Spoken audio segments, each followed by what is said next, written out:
Venezuela, cuando son las 7:32 de la mañana, nosotros les damos la bienvenida a Puntos de Vista. Un gusto y un placer acompañarles en este recorrido informativo y también pues para conocer parte de lo que es la Asociación Latinoamericana de Empresarios del Petróleo de Texas. Les recuerdo nuestras redes sociales, @noticiascanalí, @canal_y, también disponible nuestro canal de YouTube informativo Canal I. Por supuesto, también saludamos a nuestras emisoras aliadas en el estado Aragua 95.1 FM, la emisora Perfecta 106.1 FM Ciudad en los Altos Mirandinos y 100.1 FM Tropical Estéreo en Guarenas, Guatire, Valles del Tuy y Barlovento. Me encuentro acompañada de Alejandro Terán, director de la asociación ALEP, específicamente la Asociación Latinoamericana de Empresarios del Petróleo de Texas, para conversar un poco acerca de esta asociación. ¿Hace cuánto están en el país?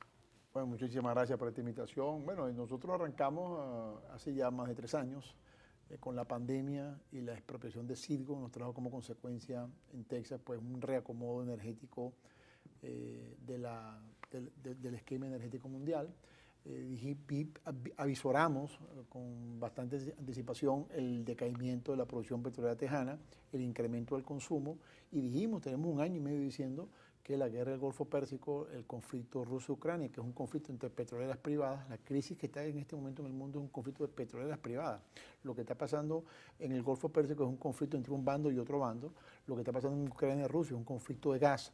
Lo que está pasando en todo el norte de Europa es un conflicto de lo que pasó en Libia, lo que pasó en Siria, es un conflicto de petroleras. Y ese mal llegó a Venezuela cuando la ExxonMobil decidió pues atacar frontalmente al mercado petrolero venezolano. Vuelve esta crisis energética mundial, estamos ya en una guerra mundial energética importantísima, dramática para el mundo, y el único equilibrio estratégico petrolero está en Venezuela. Entonces nosotros hemos ido diciendo al gobierno de los Estados Unidos, alertando al presidente Biden de esa situación, le hemos venido diciendo al gobierno venezolano la necesidad de reacomodarse internamente PDVSA, se ha logrado, hemos avanzado y suscribimos un contrato con PDVSA para incrementar la producción, a 3 años el contrato, hasta un total de 600.000 barriles en 3 años. O sea que es un avance importante y yo creo que el mundo está entendiendo, por esta crisis, los errores cometidos por los Estados Unidos con el bloqueo a Venezuela, los errores cometidos por los Estados Unidos con la expropiación de Citgo, los errores cometidos por las privadas de gas en evitar que el gas del norte llegue en este momento debidamente a Europa. Estamos al borde de un incremento petrolero importante, de una crisis de frío en el norte del mundo, y Venezuela viene siendo el fiel de esta balanza. Me gustaría conversar sobre el impacto que generan las sanciones al mercado petrolero específicamente.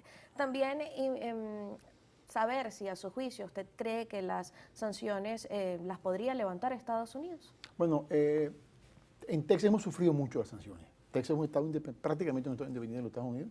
Hemos sufrido dramáticamente 2 cosas. La expropiación de Citgo fue un autogol que metió Trump contra el mismo Estados Unidos. Esto no es contra Venezuela, es contra Estados Unidos. Yo siempre he dicho, no es que Venezuela necesita vender, sino que Estados Unidos necesita comprar. La condición en este momento lo refleja así. Estamos a punto de llegar a un precio incontrolable. Entonces, las sanciones desde el año 1980, con el caso Irán-Contra, que llevó como consecuencia la detención de Elliot Abrams, el coronel Oliver North, historias que sucedieron en el mundo, pues está llevando a que se ha hecho un autogol el mismo mercado energético mundial.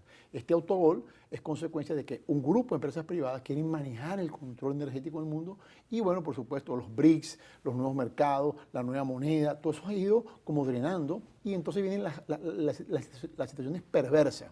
¿Qué es una situación perversa en la sanción? Lo que ha ocurrido con el petróleo venezolano, que han intentado llevárselo porque si por un GPS que no es, o sea, ese tipo de actividades tramoyeras ha traído como consecuencia la dramática crisis que tiene Venezuela. Entonces, Venezuela y el mundo, y el único sitio del mundo que puede equilibrarse es si Venezuela entra en el mercado en los próximos 2 años con 3 millones de barriles. Es 100% posible. Hay una capacidad instalada de 4.200.000 barriles, la capacidad instalada venezolana, increíble. Hasta 6 millones puede llegar. Y cuando se le entrega a un privado la operación, esa operación avanza. Tenemos ejemplos en Venezuela con Chevron, tenemos ejemplos en Venezuela con Eni, tenemos ejemplos en Venezuela con el manejo del coque, que ha sido espectacularmente bien llevado, tenemos el ejemplo en Venezuela con lo que está sucediendo en el gas, tenemos el ejemplo nosotros. O sea, el gobierno tiene que ir aprendiendo que la política tiene que ser expansiva y no restrictiva para poder equilibrar ese mercado que en este momento está en franca destrucción producto de ese autogol de sanciones petroleras.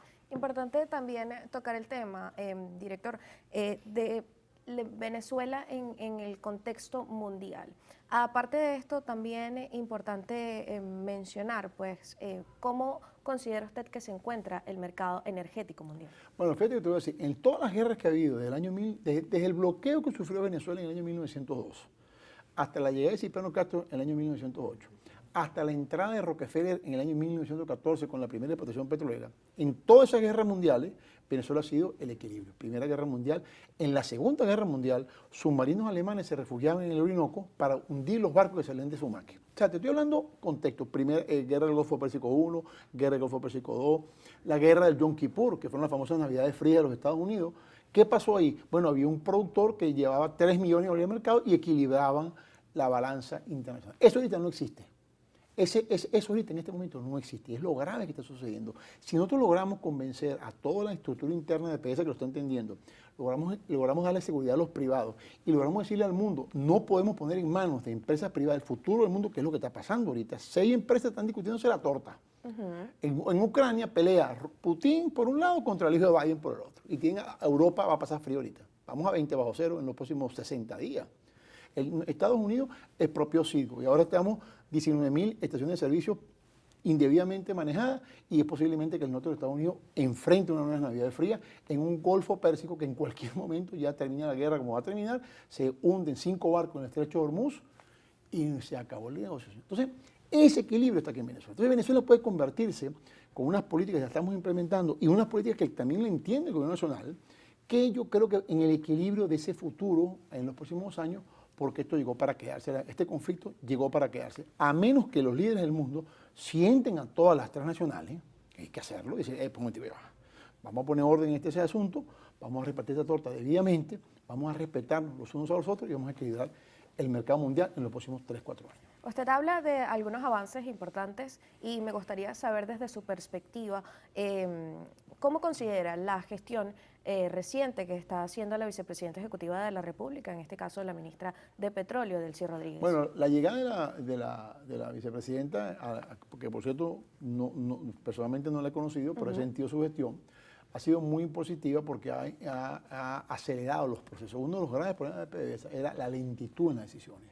Ahora se siente una rapidez importante, ha habido un crecimiento rápido en las decisiones. Nosotros firmamos un contrato en agosto, en septiembre llegaron, ya estamos en la zona de operaciones y estamos, o sea, hay un avance importante y sobre todo una confianza.